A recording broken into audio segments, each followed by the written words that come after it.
Tiro Eria wakaenda sezvaakaudzwa naMwari.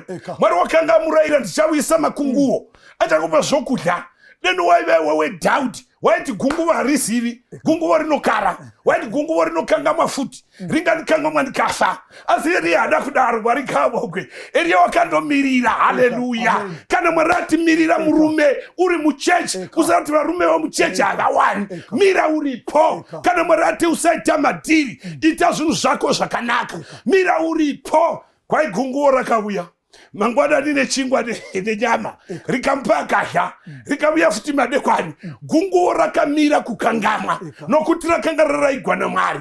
Una makunguwo mukati meupenyu hwako. Uno murume rinenge gunguwo rinokangamwa kumba rokona mukati memvana. Iroro gunguwo rinamatire. Harizokanga mukuuya nechingwa, harizokanga mukubhadhara school fees, harizokanga mukuti I love you, harizokanga mukutsoda mukadzi waro nemhakei richaraigwa naMwari. Hama dzangu dzinodikamwa muupenyu huno, ndoda kuti uzive kuti munamato une simba kana uchiteerera Mwari.